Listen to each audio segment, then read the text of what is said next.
Welcome to the Heart of Advocacy, where we shine a spotlight on remarkable individuals committed to building a more equitable and just world. I'm Donnie. And I'm Ken. We're with The Advocates, a law firm serving the Pacific Northwest. Join us as we explore the inspiring journeys of these heroes who uplift marginalized voices, serve their communities, and break down barriers to create a brighter future for everyone.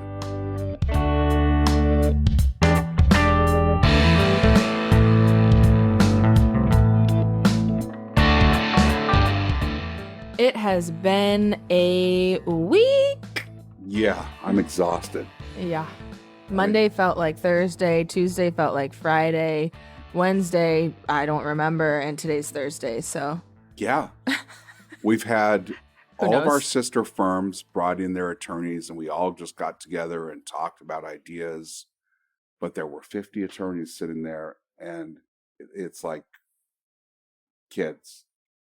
They're all needy. They all don't know what to do. They all think they're smarter than they are. They all think they're smarter than they are. Every one of us. And they're all absolutely right. Never. No, it was a lot of fun. Our sister firms don't always think like we do, Mm-hmm. but I It's so love fun to them. learn from the firms and kind of the different perspectives they have and where they're at in their journey. Because a lot of these offices, I mean, they've all kind of opened up over the past 10 years. Yeah, Utah, being up and running for 20, and then Seattle being the second, and then kind of the rest to follow. And so they're all in kind of these different stages that, we've experienced, and then, some that we haven't yet. And so it's fun to kind of hear about, oh yeah, we've had that employee. We've had a similar situation. This is what you should do. This is what we didn't do and wish we had. right. We've been through a lot of those kind of problems, but not all of them yet. Not We'll all of find them yet. I'm sure we will. Yeah. Yeah, my favorite part of the conference, though, for sure, was talking to Matt. Yeah, Hands down. no doubt. I mean, he's the founder of the Advocates, Mm-hmm. our partner, Yep. and such a wise Oh, yeah. and giving person.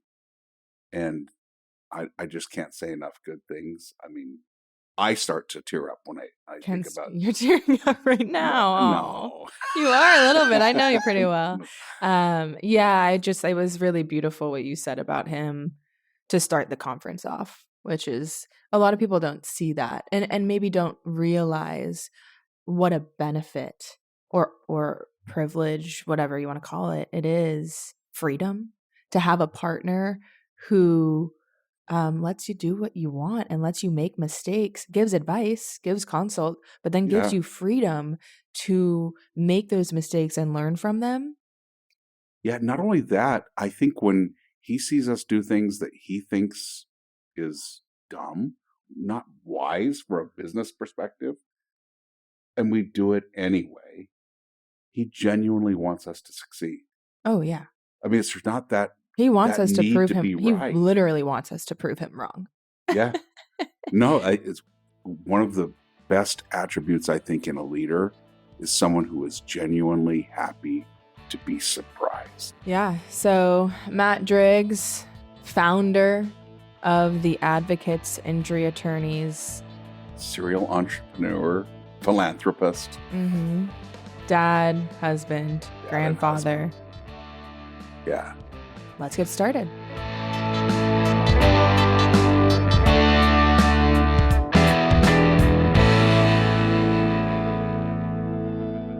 Matt Driggs, if we could go back 40 years, what does your past self think about what you're doing today? My past self would be blown away. I was a young kid in high school 40 years ago. No clue about anything. I liked sports and girls, and that was my life. I still like sports and girls. But, That's good. No, I have experienced a very full, wonderful life, and I had no idea it would be this wonderful.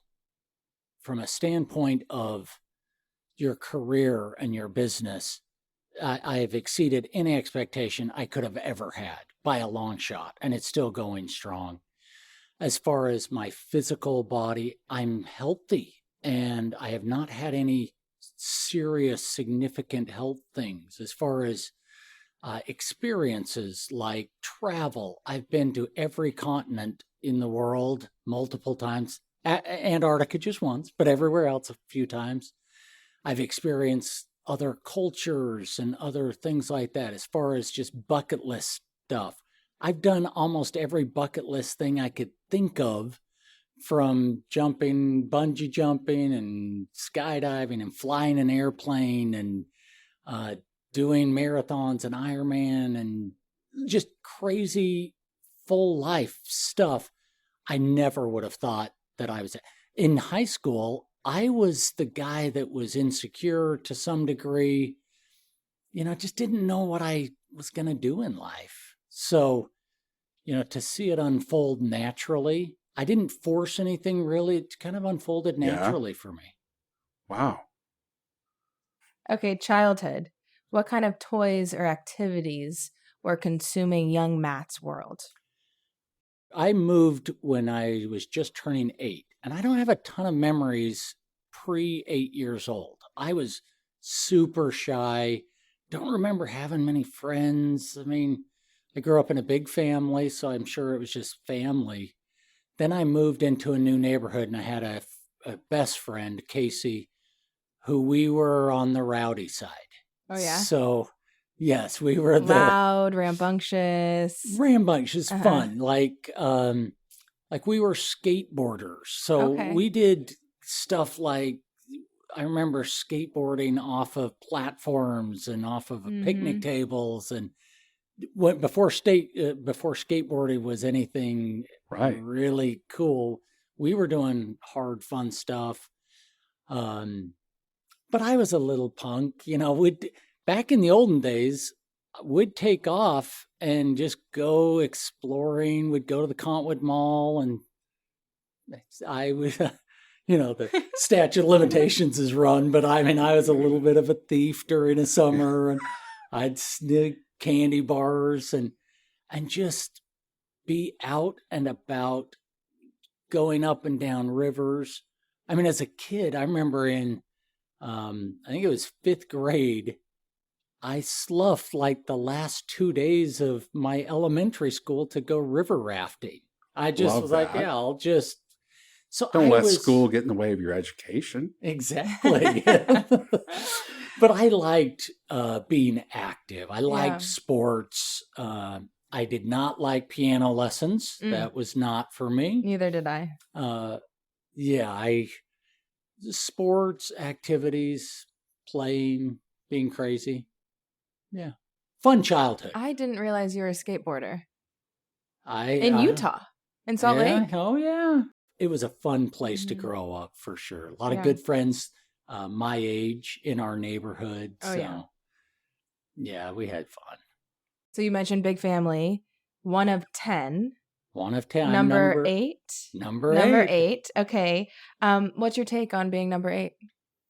Loved it. I mean, that's the thing. My life's pretty charmed. So I have loved being 8 because I'm still kind of in the middle a little bit. So I am close to every one of my siblings. I am dear friends with all of them.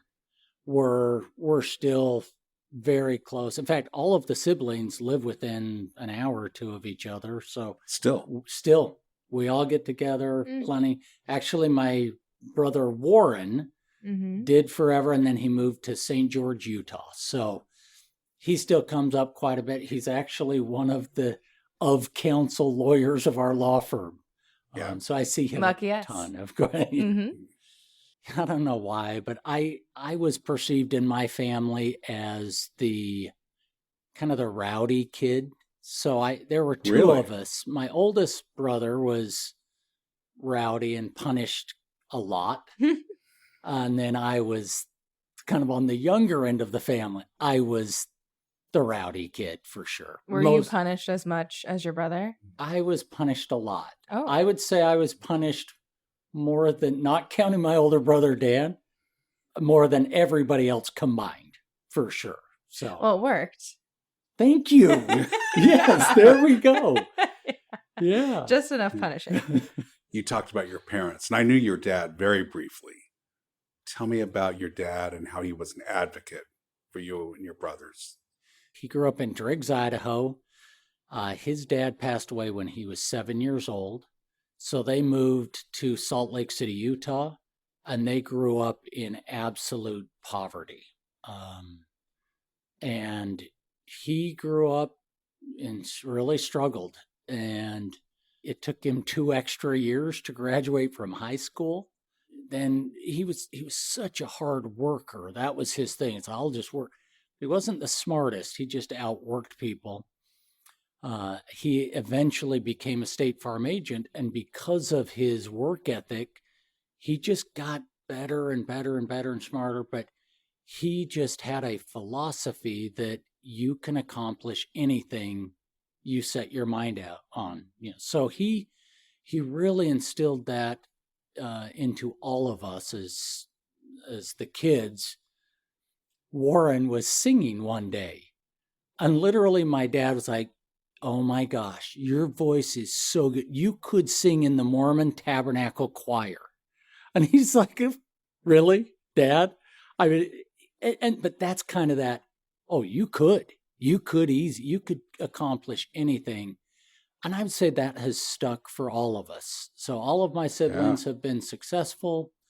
They've had full, good lives of adventure. And I mean, all of my siblings have done fun, good, hard things too. So I remember there wasn't a business investment opportunity that he could pass up. Is that wrong? No, that's a funny way to say that. Yeah, my dad probably loaned more money or invested in more startup companies than any human on earth. He was an easy target. Everyone would go to him, "Hey, do you want to invest in this?" And penny stocks. And he loved that entrepreneurial spirit. He wasn't good at it. I mean, he was good. He was, as a State Farm agent, he was like the top State Farm agent in like 8 states, all of the region that we were in. So he's a very successful salesperson, but everything else he tried, not so much. Everyone just he was an easy target. A yes man. An optimist. Always an optimist. Yeah. A State Farm agent. Yeah, it's funny because that was our big joke, is that he'd get them on while they're coming in, and I'd get them while they're going out. So we'll take your premiums, and then my son will take a percentage of your injury.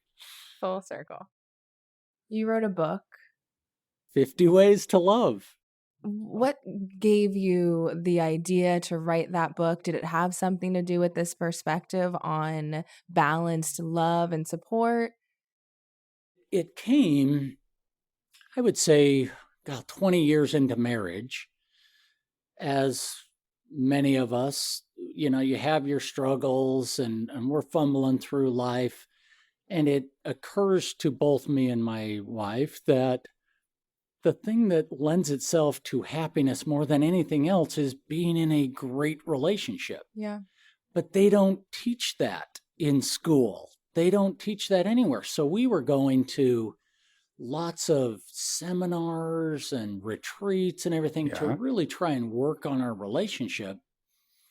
And it really paid dividends. It was hard work. I mean, we look back at it was a lot of work during those years of getting to know each other and getting to know ourselves and learning how to communicate.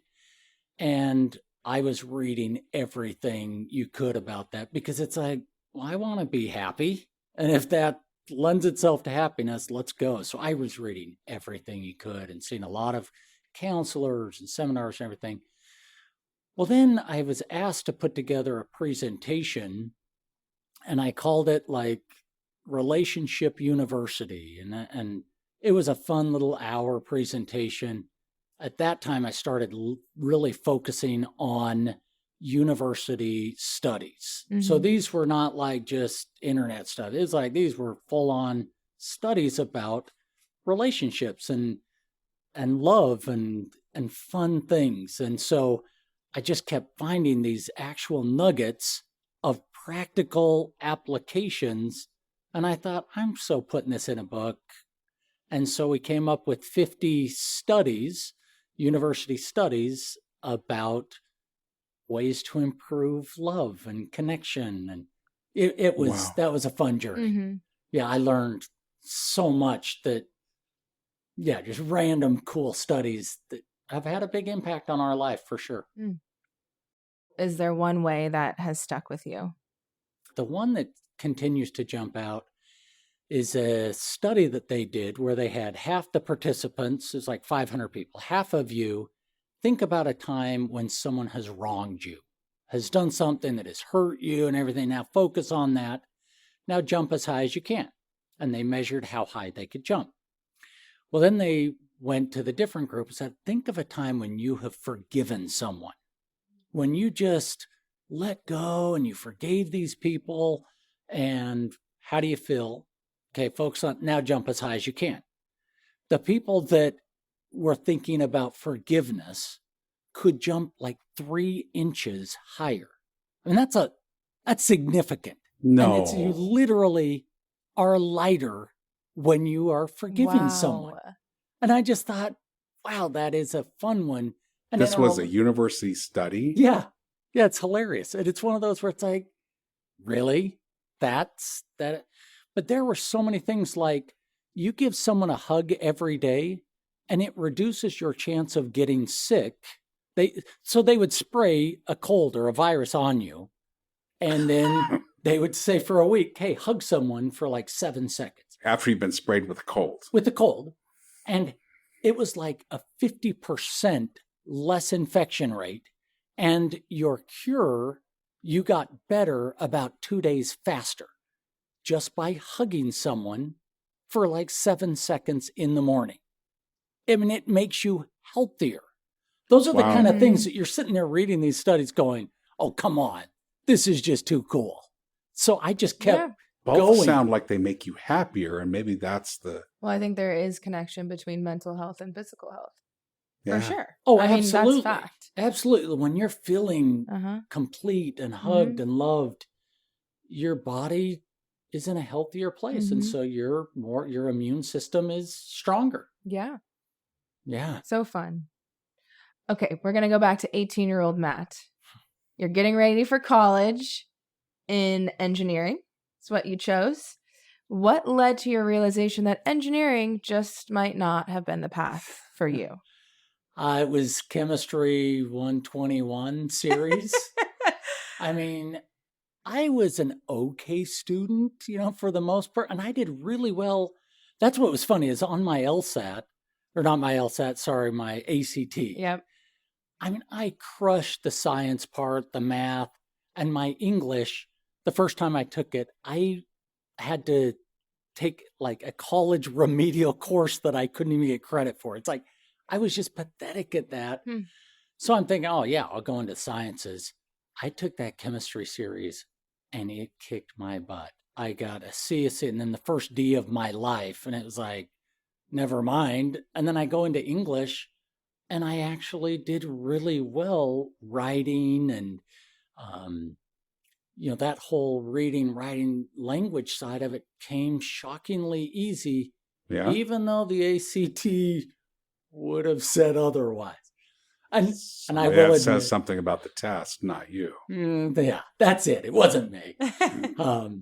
But it's funny. And this is, I don't recommend this for others, but my joke or one of my funny things in life is even though I graduated from college or from the university with an English degree, I never read a book in college. Not a single book. It's like, who does that? I mean, how do you get an English degree without reading the book? Exactly. I was a good enough writer. You'd kind of skip through pages and pick a topic and write something good enough. And it's sad.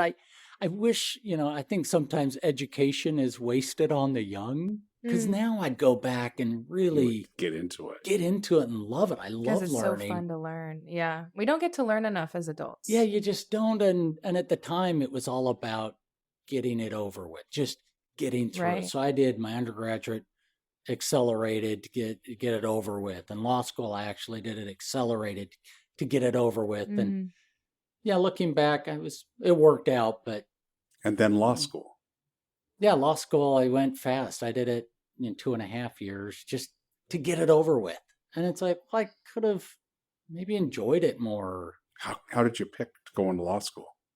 Total default. It was like, I have no idea what I'm going to do in life, so this will buy me a few years. Let's just Okay. do law school. That's what I told my son. My son's graduating next year, and he's like, what am I supposed to do now? And it's like, punt. Just go to law school for Mhm. 3 years. You'll be mature enough at that point to hopefully figure out what to do in life. So that was my approach. And you got married during law school. No, the first time it was in my last year of college, Right. and she actually left me literally the first week of finals, my first finals in law school. So it's a little bad timing, but Yikes. yeah, First finals in law school? first finals. It was that December of So law like school. contracts, Towards the whole real property, and you're going through I that. was- Oh my gosh, I'm so sorry. yeah, I was not happy during that Christmas. Yeah, that was an unhappy time for me. Mhm. And then after that, it was interesting. I told my kids, I've told them this, that it was about a month of like, is it going to work? Is it not going to work? That whole thing. And then once it was officially, oh, we're getting divorced, it was like weight off of my shoulders. I felt fine, and then started moving from there. I mean, there was a lot of healing that needed to be done. But gosh, that 1 month of December was Wow. tough. Yeah. Yeah, that period of like indecision.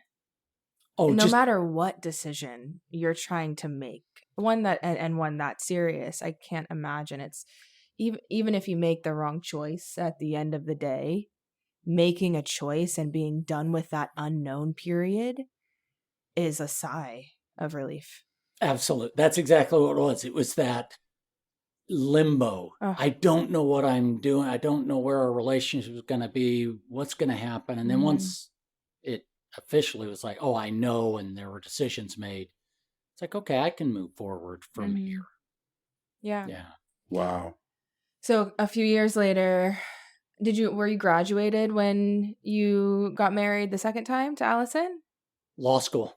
Okay, you were So in law I was school. in law school my last year, I want to say. Okay. So did Allison, your lovely wife, did Yes. she provide some sort of stability or grounding to you in that final year? You know, the one thing that Allie early on, the few things that stand out is we are and have been from day one best friends. We just love spending time. So we rarely go out to dinner with others or anything. We're social beings, but Mhm. we'd rather just hang out the two of us. And so it was like I fell into my, best friendship that I've had forever. It was really a sweet time finding Allison. So that was just nice having somebody, but also early on, and I don't know how she manifested this, but it was an absolute commitment to never leaving. And I was so tender about that. And we are and always have been extremely committed, even through our hard challenges and the tough things that we faced in our lives.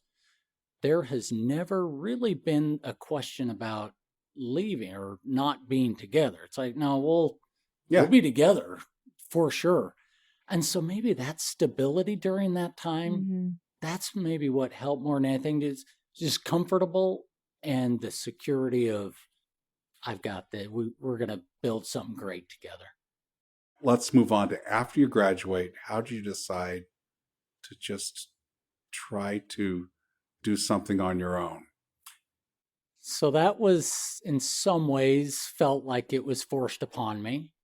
I graduated from law school and interviewed a bunch of places, but I did not get any offers. I did not have any options other than my next door neighbor who did personal injury law, DeBry and Associates. And it was the same place my brother worked. So I'm like, okay, good. I've got a job. I've got a kid on the way. I'm like, okay, good. I've at least got something. And after the offer was extended and everything, my brother came to my home and basically said, Matt, I've been thinking about this. I'm so sorry, but you can't work here. And he vetoed me working there. It broke my heart. And he's going, I know you don't see it. I promise I'm doing this. I'm watching out for you. I care about you. You got to go out and make your own name. So literally with no other options, I started being a lawyer on my own. I rented space and was in an office with some other lawyers, but I was just on my own. And people, anybody that had anything, it's like, do you do divorce? Yes, I do. Do you have money? It was like, do you have any money? Yes, I'll help you. So I did kind of everything out of survival mode. And the fun end of the story is about 3 years later, they came back to me from DeBry. My brother's like, yeah, you've proven yourself. You've done it. They doubled their offer and I turned them down. So, so I've never really worked for anybody other than myself in the law. Wow. Yeah, right out of law school. And so you were taking any case that would walk in the door. Oh, yeah. I mean, it's just like whatever their need is, you're an expert in. I remember a lawyer coming to me saying, hey, Matt, we've got this hearing. I'm going to lose, but I'll give you $200 to go down and lose. And I'm going, thank you. Yes, I'll go lose. I remember standing in front of Judge Lewis. She was the sitting chief justice or judge at the time. And I make my argument. Then the other guy stands up to do his argument. The judge goes, no, you don't need to talk.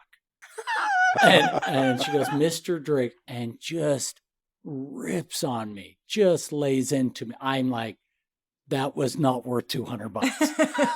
But you have to pay the rent. $250 next time. It was like, and we actually became great friends. I tried a case in front of her later, and she was a great judge. But those were tough times when you don't know anything. Yeah. Oh, it was just brutal. Did you at any point think you'd made a mistake? No, not really. Shockingly, it worked. I kind of liked doing it. And I think I liked it because I was helping people. It was a profession where if someone come to you in pain or they have a problem and they're like, I'm hurting, help me. And I thrived in that world. It was like, oh, I can help you. I know how to do that. I can get you through this hard experience. And so helping individuals has been very rewarding for me during my practice. So I actually never looked back. I've enjoyed my career for sure as a lawyer. Okay, so you're doing well. You get another offer from DeBry, twice as much. Turn them down. Somewhere along the line, you meet Ken. Yep. I'm curious, what is your first impression of Kenneth Bills? Well, we had met each other many years before. Yeah. And I had known Ken for a few years. And my first impression of Ken was he is the smartest person I know. And I connected with him in a nice, good way. We were normal. He was just a good guy that wanted to do good and worked hard. We communicated very well together. I don't know if there's ever been drama or anything. So early on, it was really, we just kind of meshed fairly easily right out of the chutes. I don't know. Wouldn't you think? Isn't that how it Yeah, kind of felt? I'm struggling with this idea. Has there ever really been drama? We disagreed on tons, Oh, but there's never. Yeah, we've had our fights and we've had our stuff, but I trust your judgment, and I have leaned on your judgment a ton, So for sure. This is not supposed to be about me. No, it's interesting because I was thinking about my first impression of both of you. Okay. Polar opposite. Ken, but a kindness, shared kindness. Ken, quiet, analytical, sarcastic, joking. And I remember my first impression of you, Matt. I think we had one cubicle in the big space on the 5th floor, and I was sitting at it. Okay. Because I was our New Balance's legal assistant at the time. And you came up the elevator on the 5th floor, and we knew you were coming, so I knew who of you. Okay. And just, hi, how's it going? Smiling at everyone, stopping at everyone's desk, popping your head in the attorney offices, just chatting with everyone. And I just remember thinking, wow, that partnership must work so well because they're polar opposites. That was my first impression. Yeah, that in that one regard, I'm much more social that way. For sure. Yeah. Yeah. And it's not close. Yeah. Ken would get off the elevator and beeline to his office every morning. Yeah. He says hi to me now, thankfully, 10 years later. All right. So after a while, we got involved in the FinFin litigation. I don't know that we can talk about your story without talking about FinFin. Crazy times. That here we are. We're a law firm. There's 5 of us, I want to say, attorneys that were there, and we get this thing at DeBry's office where my brother was at. They had been involved, and they're settling these big cases, and we're just like, what is going on? And they had just gotten out. They settled everything and they were done. And I don't know who looked it up. Steve goes, wait a minute, you can make a lot of money on these cases. And we're like, well, really? And then we started doing a few. We got a few more. And I don't know when we decided, but it was like, okay, max your credit cards, take all of the money we have, and let's get as many cases as we possibly can. And it was hard work. It was one of those where, my kids will go, oh, well, it was all easy because you got a bunch of money from FinFin. It's like, no, you have no idea. It doesn't work that way. It looks like that to others, but when you're in it and you're working 7 days a week from 7 in the morning until 11 at night, for real, working hard, and then you drive to another location and set up for the next one, and it was scary because we put everything on the line, and we weren't working on other cases, so we don't have money coming in. It was like really, really hard. And a lot of law firms that went in, it didn't work. I mean, we did a lot of things right. We were strategic, and it did work for us, but it wasn't free. It was scary and hard. I remember one of the things that it felt right at the time, and I think it was right, is every time there was another decision point for the client, many of the other law firms would just say, all right, our clients are going to choose left or right. And they would just do that for all of their clients. And we would say, what is right for each client?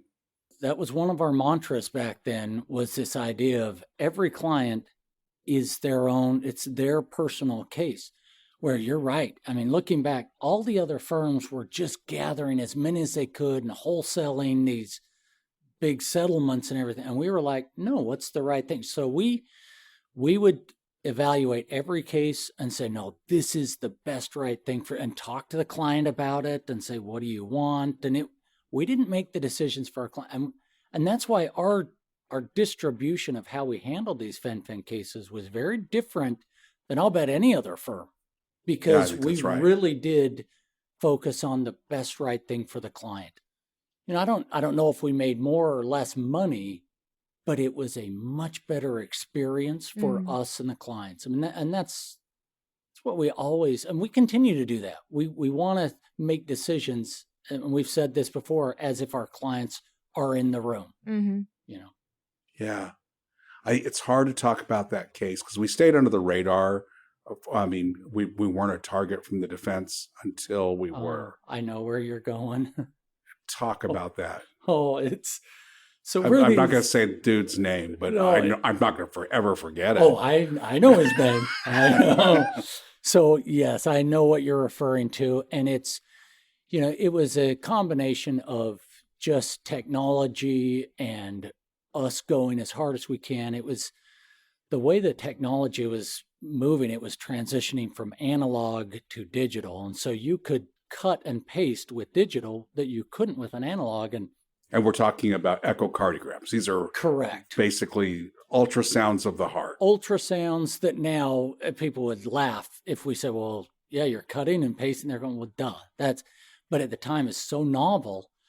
And so in an effort to be effective and efficient and do it right, we used technicians that had this upgraded machines.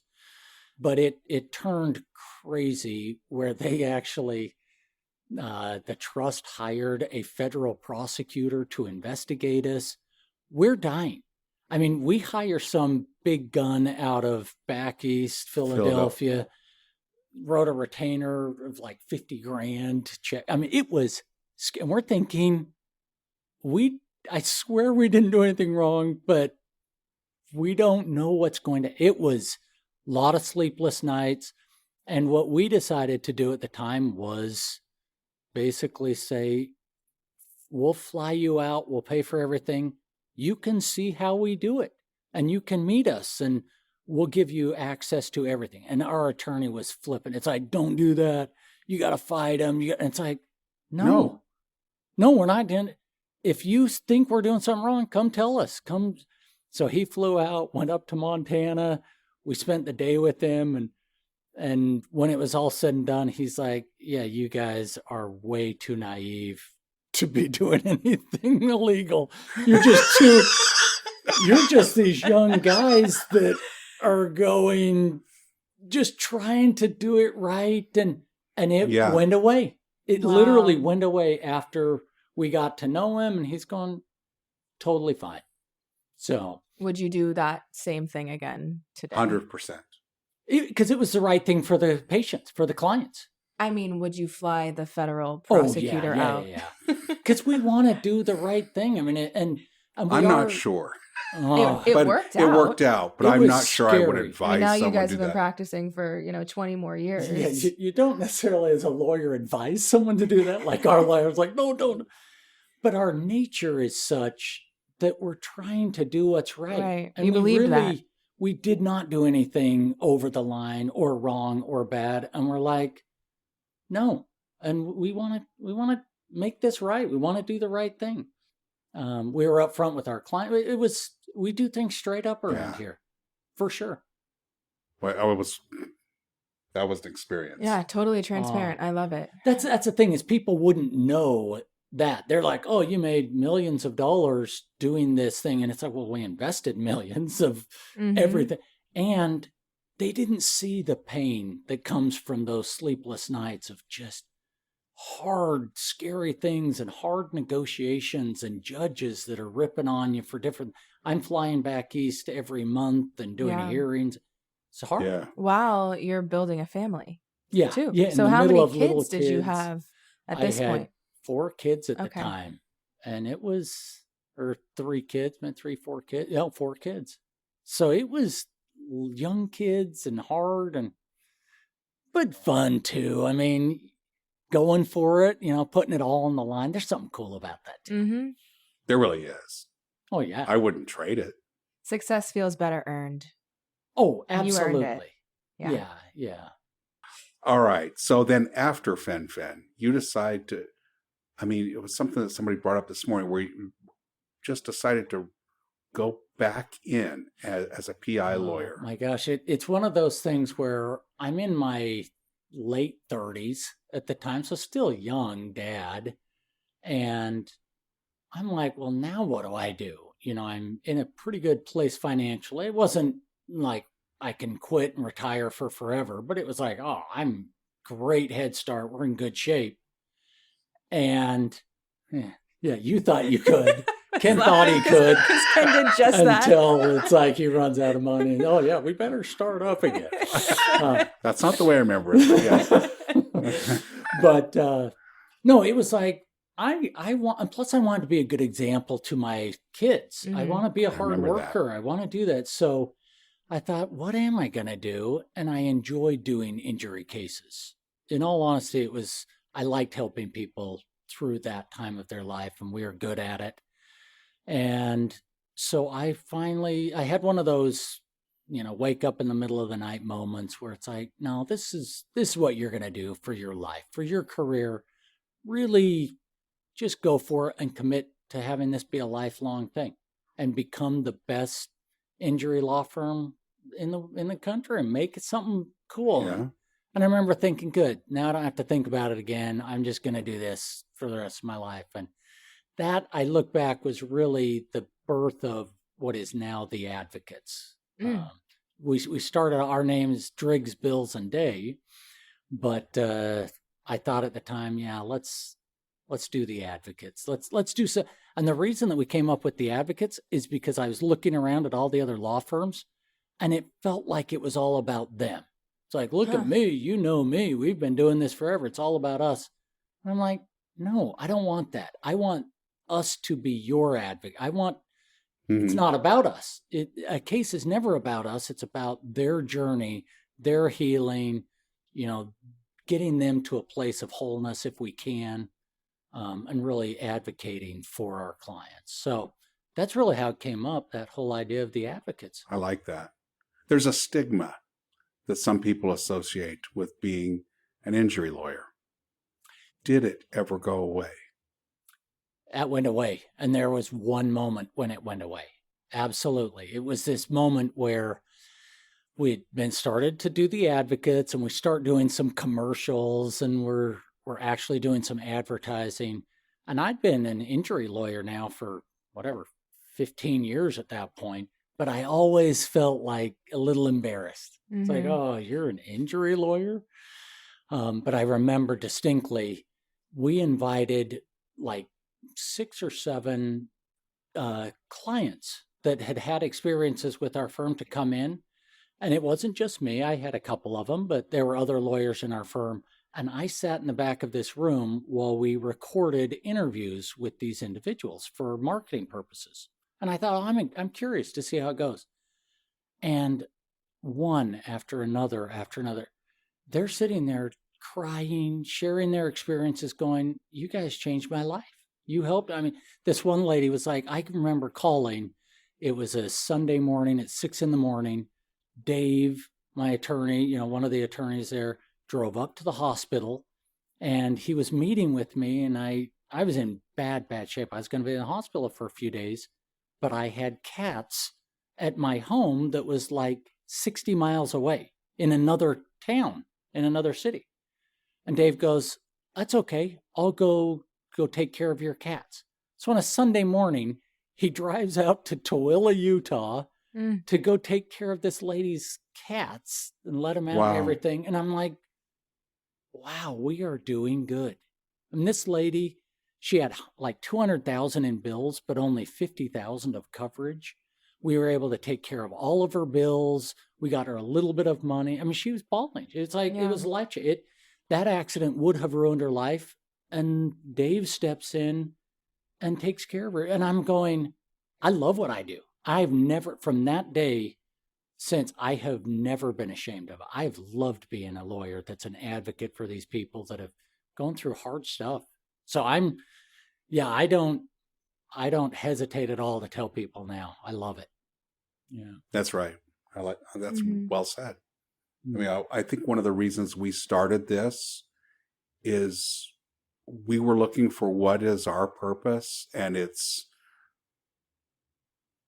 kind of focusing on marginalized people And part of what people that can be marginalized by a crash because they are treated so badly, and they're treated, I mean, the way the insurance companies treat these people. Interesting that's the focus of this, the podcast, this group of people. A lot of people are taken advantage of. And I hate saying that, but I have seen so many people where the insurance carriers will kind of go, hey, just take this money. We'll take care of you. Here's $500. Here's a couple $1,000. And they're like, will you take care? For sure, we will. And then it turns around, 3 months later, they send them the bills and it's like, sorry, you signed the release. Yeah. I mean, there are a lot of brutal stories where individuals are really harmed during these accidents when they think they're going to be protected. They think there's coverage and all these things. And I've seen a lot of people, unfortunately, be taken advantage of when we weren't involved. And we try and salvage it as best we can, but they can be. And it's hard because employers, there are so many times when you're in an accident, you can't go to work. And yet the employer's sitting there going, well, somebody needs to. And we have to call the employers. We have to work with people. They're in a tough spot. And so, yeah, I can see that feeling of marginalized. They're vulnerable. And yeah, I love helping. I love being able to help. Do you think since entering the PI field and building the advocates into what it is today, that the other personal injury firms around you have risen as well? I think so. And just because that's the nature of business to some degree, is when someone's, doing better, you go, oh, shoot, I have to step up my game. It's funny, back when I first started, my brother was in advertising. He did really good advertising stuff. And I come to him, I go, I'm gonna start advertising. And he's looking at me, he's going, wait a minute. These 4 other law firms are spending 10 times what you spend, have already been doing that for 20 years in an industry where people don't even like you. What? And you're going to do, that's what you want to do? And I'm like, yeah, I'm in. That's what I'm doing. And I remember they used to, when I say these other law firms thought we were a joke. They're like, okay, the advocates, wink, wink. Yeah, I'm worried about them. And then 3 years, 4 or 5, and all of a sudden it's like, oh, shoot, they've got their stuff together. And now, we've dwarfed all of those companies. But I think they were stagnant. They were comfortable providing the level of service that they were used to for those 20 years, never doing anything different. We come on board and it's like, no, let's do it better. Let's do it right. And we looked at every part of it to really help these individuals, whether it was with their property damage, health, we'd have specialists help them with their bills, everything that we could think of. We started building that in, and I think they had to step up and start doing better. So, and the truth is once I started being involved, I've now become friends with all of the owners, and we talk, and I'm the kind of person that likes helping them too. So I meet with the other owners of other law firms all the time and give them ideas and try and help them. Right. Yeah. Exchange ideas. Because they're not the enemy. They're not even really, are they our competition? Or would you say insurance companies are? Not to me. I mean, for me, I don't worry There's about. plenty of work. There's plenty of work. I don't worry about them. I don't even worry about the insurance company. They're not my enemy. I always think, I don't care about anybody. I care about my client. Yeah. How do we take care of these people? And however that is, if it's going after, insurance, great. If it's going after the individual, we've done that too. It's like, we will do what's best and right for this person. That stagnancy of the other law firms as you came into the market, it's a cautionary tale. I keep thinking that is why we can't ever stop trying to be better, or we become them. Yes, and I will tell you, it's the It's really hard because what I'm learning as this enterprise continues to grow, every level, every step of growth and change is harder than you think. It's like going from a tiny company to a small company was hard, and small to medium is hard. Large, now to get to a large company, which I think there's 250 individuals working. I mean, it's getting large, hard, different changes, different things. And so getting to that next, I can see why people don't. They're like, why? I'm making a great living. I'm doing good. I'm fine. But for me, that is one of our core really objectives of our company, is to continually get better and better and better with all that we do. So it just forces us to stretch and answer that question that you just asked. Why? Why grow? It's just a more of a theological or a religious belief that I have, in that I, for a long time, have believed that I'm a child of God. And so it has really been this laboratory for me to learn or to try and practice principles of godliness. And it's funny because I really want to bless people's lives in all that we do. I mean, that is our written purpose, the why of our company. It's a one-page document, but really it's one sentence. It's to make people's lives better. And I'm like, why not keep going? Why not stretch? And it's making my life better. You know, every time we expand and grow, I grow, and hopefully I'm helping others. I've said this before. I've said it this morning. I think that one of the cool things I know about you, and you can respond to this, is as we've built things, and Donnie and I are saying, we're going to do this podcast. We're going to do this thing. And you're going, oh, I don't think that's a smart idea. Don't do sports radio, guys. And here I'm on your podcast. But you would also be the first person to say, okay, you're going to do it. I hope you succeed. And legit cheer us on. And that, to me, I can't tell you how hard that must be and how important that is to me, to us. That value is something that cannot be easy. It's because I believe in growth. And so when you say, hey, I'm going to start some new project and wing it, you're going to grow from this. You're going to learn a ton from this. Just because it might not make any money. No one's even going to hear this maybe, but you're going to learn a ton. And that experience is worth something. Both something. of our listeners are going to love it. Okay, good. All two. Yeah, I'll have to send it to my wife. She might. No, but I think that's what life is about, is learning, growing, taking chances, creating something. Even if it doesn't work, you learn a ton from that.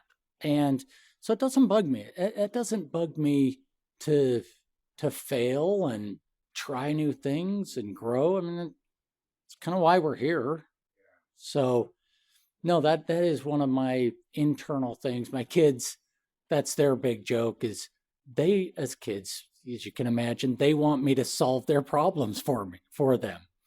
And for me, they joke that on my tombstone, they are going to put the words, figure it out. Because they'll come to me and they're like, Dad, what do I do? And it's like, I don't know, figure it out. That's where the growth happens. So that's beautiful. Anytime you're stretching or trying something new, it's like, of course I'd cheer that on. You have an interesting relationship with control. I do. You do. Well, we just talked about how you don't feel the need to control some big decisions that happen at your company. What are the things that you don't release or that you have to control? That has been the weirdest journey for me, because it was all about control. I'm not going to let anybody in. And that's how the evolution of different states and different partners evolved. It's like, well, you can't have any of my Utah, law firm, no way. But I'll start something new with you. It was very much a control thing. The problem is that you can't get big and not give up control. Wow. And so I have evolved, I want to say, in a way that I have changed what's important to me to include helping other people grow and become leaders and experience all the benefits and goodness that I've had running a company. And so as soon as I opened it up to this idea of, now my goal is to train people or to support people in their journey, instead of having it just be about my journey, it's been way better. And so shockingly, I make very few decisions. Now, I'm like, I don't know, I trust the person who's assigned to do that. So I make very little, very few decisions. I would say, I guess the part that I still control and that's really important is the core values, what we stand for, our purpose. The things like, if we ever lose not caring for our clients and it turns into just money, Absolutely. I'm out. We're all Yeah, what are we doing? It's just, and so there are certain things that I still have to ensure for my sanity. It's like why I do it would be our core values, helping people, growth, some of the things that are really foundational to our company. I don't let those go. I guess I try and train others or work with others on how to achieve those, like-minded people that care about the same things that I do. It's like, okay, then let's go. You mentioned that if you were trying to put the values in one sentence, it's we make people's lives better. And I'm going to make that personal for you. You make people's lives better. That's kind of the goal. And as we were preparing for this, I wish that I had more time, because that was the thing I wanted to provide a lot of evidence that you in fact do this. I mean, there's a quote that I saw somewhere that said a good manager is the smartest person in the room, and a good leader makes you feel like you're the smartest person in the room. And Matt makes you feel like you're the smartest person in the room, and he's your best friend. Oh, thank you. So it's wow, I'll take it. Yeah, I mean, it's this idea of if that's your mission, you're nailing it. Thank you. I have a random one for you. You ran them away. I like it. What does the park bench under the Eiffel Tower mean to you? Yeah, for I think it was our 20th or maybe 25th wedding anniversary, my wife and I went to Paris. And for me, it was just being in a place with my wife. We're sitting on this park bench in Paris and feeling ultimate love, connection, support, but just being. It wasn't like it was forced. It wasn't I went on a ride and got a thrill or I did anything. It was being, wow, sorry, I'm going to. No, that's all right. Sounds very spiritual. Well, it was that moment of like, oh, I am with the person I love the most and she loves me the most. That's my happy place of just being.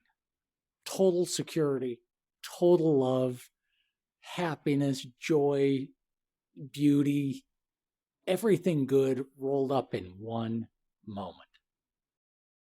Do you mind sharing what you're doing in Sierra Leone? Wow, fun. So Sierra Leone, Western Africa, I didn't know it was a country 2 years ago.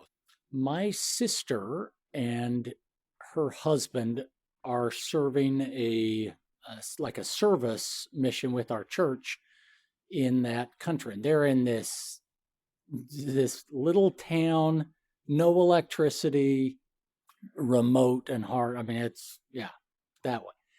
And I don't know when, but years and years ago, I had in my mind that it'd be cool to try and find a community or a country or somewhere in Africa or South or some third world country and really get involved in the community and do something to lift an entire community. And I have done plenty of giving and service, and that's not my favorite thing necessarily. But what I do enjoy doing and what I believe in is actually empowering others to make their lives better for themselves. So I am an actual capitalist in that sense, in that I wanted to go in and start a company for profit. Now, I don't need the money, but I wanted it to be real. And so I was able to find some individuals there that are competent and are really great people. And we set the goal of kind of this help with food and really focus on proteins, so to create food stability in this country. And it's that insecurity of food is so real in their lives. I mean, they are day to day, every day, it's like trying to find the next meal. What we're starting with is poultry and chickens, eggs, and they import 80% of their eggs from the Netherlands and from Germany. And I'm thinking, really? You don't have eggs there? And in the last year, with inflation and the way that the dollar and things have changed with currencies, their cost of an egg used to be $1 for them and their money. It's now $6 for an egg. And they're just going, well, now our kids can't eat protein. And so that is our first project, is we're buying some land, we're building these huge chicken areas. I just got a thing just yesterday where we're buying this land and we're importing thousands of chicks, and we're doing poultry and eggs for the people of Sierra Leone. And I won't do anything other than kind of keep a direction and a focus on let's have people learn how to be self-sufficient and create jobs and really try and help the economy there. And it's funny because it's like, well, I've always thought, my wife's like, why are you doing that? And I'm like, well, who's going to if not me? I'm in a great place to be able to help. I think it's fun. And so it's like, why not try and do good in an area like that? So I'm actually having a riot. That's what I do on Saturday. I wake up early on Saturday morning and I think about, we're going to do our next one is going to be peanut butter. So they farm peanuts, but we'll buy locally, build out packaging of peanut butter. That's for the protein and things like that. That's beautiful. So it's just too fun for me. I mean, that's my entrepreneurial dream. I get to go, and it's not that expensive, just because labor is so inexpensive, and they really need more of that, of jobs and opportunities. And so, but it's not just giving; it's sustainable. That's the whole point. Exactly. It's not, if I just gave them a bunch of chickens, I don't know what's going to happen, but they're building their own company, and we'll give ownership to the individuals that work there. So they'll start learning how to get dividends and build a company and the commitments. And so it's new. I mean, I'm not into it that much, but I will be flying out there here in 3 or 4 months to see our chicken farm. And I'm not a farmer, so don't ask him questions. But how cool, Matt. It's a happy place for me, for sure. I mean, the land is fertile and awesome. It's not like the Sahara. It is awesome land. They just need technology, investment, infusion of money, and someone that believes in them and holds them to good principles, of business principles and growth. And I'm super excited, having fun. So that's my next little project. Does it have a name? 5 loaves and 2 fishes. Okay. And that was not my choice. That's this man in Africa said, that's what it's a Christian from the Bible. Right. And it's like, we're going to take a little bit and turn it into a lot so we can feed thousands. And it's like, it's the same principle. It's like, dude, call it whatever you want. I want you to figure it out. So it's all been about figure it out. Go for it, dude. Sure. 5 loaves and 2 fishes. That's it. Yeah, it doesn't matter if it makes a dime. No. Wow, that's so cool. Yeah. It's kind of fun. You mentioned, the one resource that both of us don't have a lot of, and that's time. And so the question we always end with 2 questions. So the first one is, when it's all said and done, and you look back on your life, what do you want to be the impact that you've had? I would hope that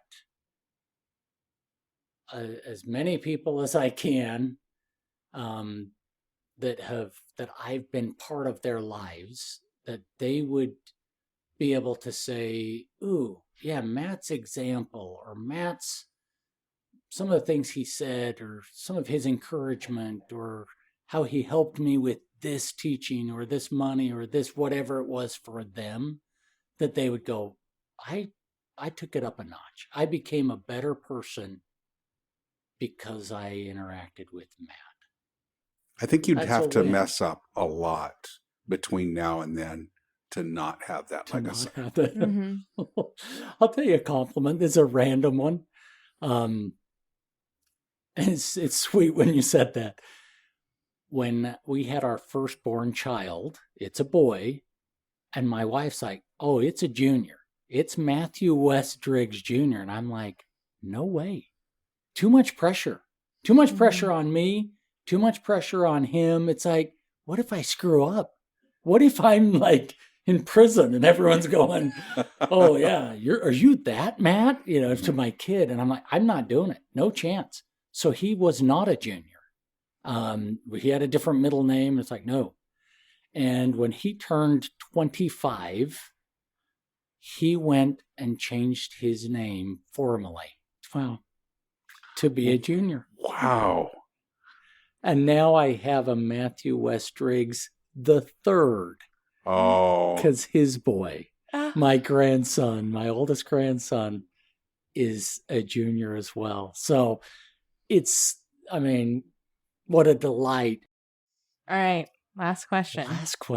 Wow. So this show is all about advocating for people like you who make good change and impact. Who in the community, small or big, do you think doesn't get enough credit for the change they fight for? One of my loves that I'm not that involved with, but I care about this deeply, is I wish I can't remember the name of who does it in our area, but they are a community of recovering addicts, and they are building an actual community where they support each other and they live by very strict rules, and they are there for each other, and they change their lives, and it's been very effective for the community that has struggled with addiction and those kind of things. I'm sure most people have some loved one that have gone through addiction, and I lost my nephew to it. And to have an organization where they commit their whole lives to healthy principles and supporting other people that have struggled with that is way out of my league. These are the people that are given everything. I see those individuals that just love so deeply, and they love people in a effective way. They don't let them get away with bad behavior. They're standing up to them and going, you can do better, and they're supportive and they're holding them to high standards. Those guys are my heroes. We hope you enjoyed today's stories and join us again at The Heart of Advocacy. This episode was edited by Kendall Perkinson and mastered by Guido Bertolini. Produced by Deanna Fong and Taylor DeLine. Storyboard and podcast development by Luke Russell. Follow us on TikTok and Instagram at We Are Advocates. As we wrap up, we'd like to express our heartfelt thanks to you, our listeners, for your continued support and engagement. I'm Donnie. And I'm Ken. Together, we are all working to make a world more equitable and just. You've been listening to The Heart of Advocacy. See you next time.